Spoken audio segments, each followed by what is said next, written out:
Everyone, আর আজকে হচ্ছে বুধবার, মানে হচ্ছে আমার বউয়ের জন্মবার, নট জন্মদিন। অনেকে দেখে জানিস তো হ্যাপি বার্থডে অনেকে মাঝে মাঝে লিখে ফেলে। আর 97-এ যখন ওর সাথে আমার প্রেম ভালোবাসা চলছে, তখন আমি মানে আমার বন্ধু বান্ধবের গার্লফ্রেন্ডদের দেখতাম সাজদো গুজদো, আর এও সাজদো, কিন্তু এর না না এর সাজাটা একটা ইউনিক ব্যাপার ছিল। তখন ওদের বন্ধুদের গার্লফ্রেন্ডগুলো বাবা কি সেজেছে, আমার বউটাকেও এরকম যেন সাজে। তারপরে তো না, এ তো আরো হাইফাই, এর সাজ এরকম। আর সেটা কিন্তু এখনো চলে ওর।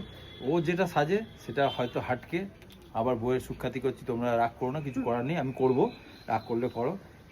আমি এটাই বলতে চাই যে ও যেটা করে সেটা হচ্ছে বেস্ট, কারণ ও একা করে, কেউ ওকে সাজিয়ে দেওয়া থেকে আরম্ভ করে কেউ ওকে চুল বেঁধে দেওয়া, এই যে এত শ্যুট করতে যাই আমরা বাইরে বাইরে, সব কিছু ওই করে। আমরা হয়তো ওই শাড়ি একটুখানি আঁচলটা ধরে দিলাম, একটু পিনটা লাগিয়ে দিলাম, সেফটি পিনটা, এইগুলো টুকটাক করে দিই। কিন্তু ও যে এতগুলো ড্রেস পরে, সেদিনকে 5খানা শাড়ি পরে, এটা কারুর দ্বারা সম্ভব না।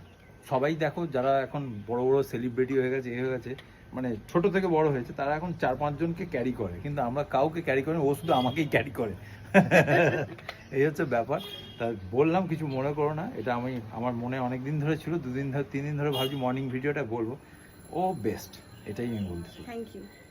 দে আজকে কিছু খাওয়াবি তো? ব্যাস, সবসময় গিভ অ্যান্ড টেক।